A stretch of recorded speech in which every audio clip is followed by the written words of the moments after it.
Assalamualaikum warahmatullahi wabarakatuh. Bismillah, alhamdulillah, wassalatu wassalamu ala rasulillah wa ala alihi wa ashabihi wa mawalah, amma ba'du.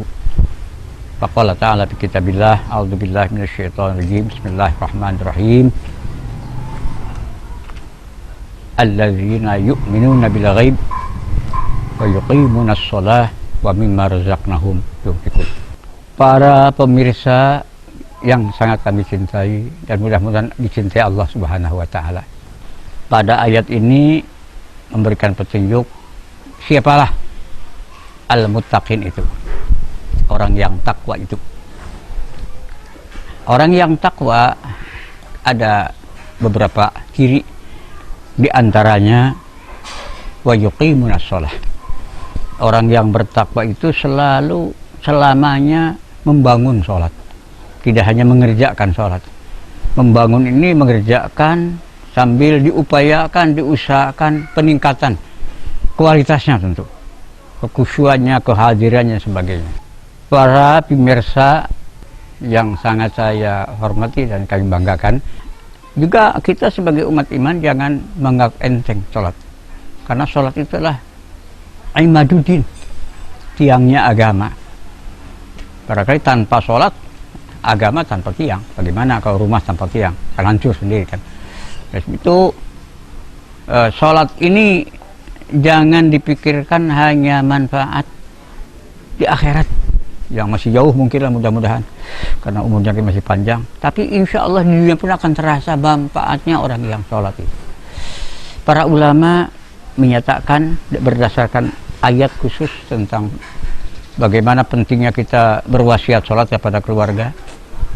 Dalam ayat itu Allah langsung akan menanggung rezeki orang yang suka mengerjakan sholat. Di dalam ayat wa'mur ahlaka bis shalah wastabir 'alaiha la nas'aluka rizqa nahnu narzuquka. Perintahkanlah ahlimu, keluargamu agar bersolat. Wastabir 'alaiha, tabahlah menghadapi sholat itu, harus sabar. Walaupun kelihatan ringan, ternyata sholat itu berat sebetulnya. La nas'aluka rizqa, aku tidak minta rezeki pada kamu karena kamu bersolat, tapi nahnu narzuquka, kami sini akan memberikan rezeki pada kalian.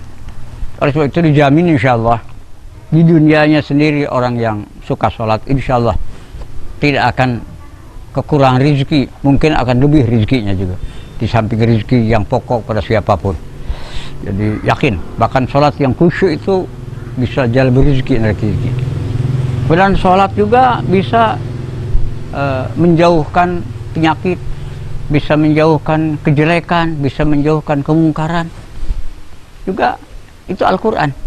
Dalam Al-Quran Allah berfirman, inna sholata tanha 'anil fahsya'i wal munkar.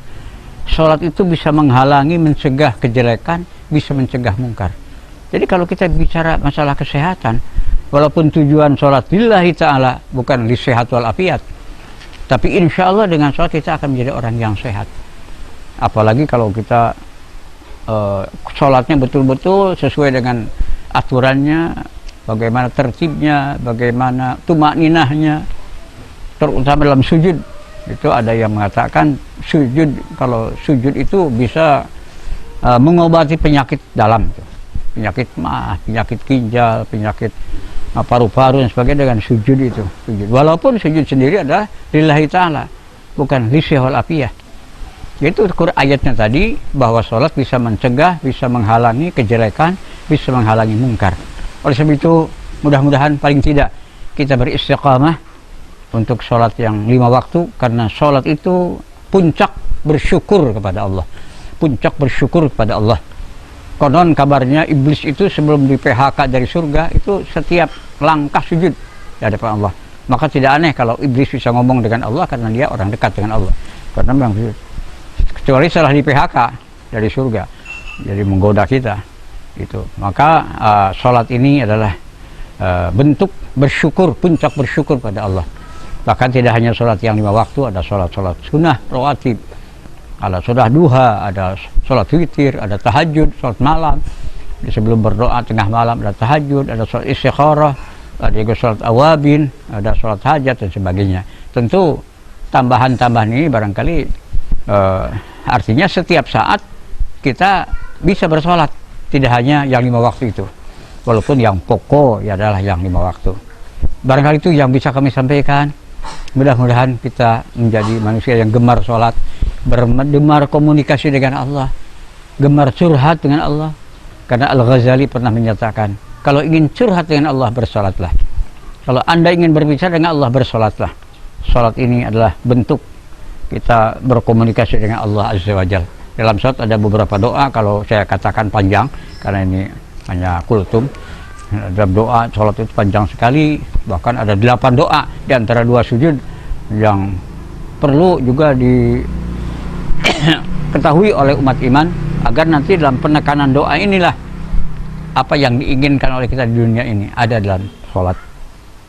Demikian saja, mohon maaf segala kekurangan. Mudah-mudahan kita menjadi orang yang muqiminas shalah, yang bisa membangun sholat dimanapun kita berada. Akhirul kalam, wassalamualaikum warahmatullahi wabarakatuh.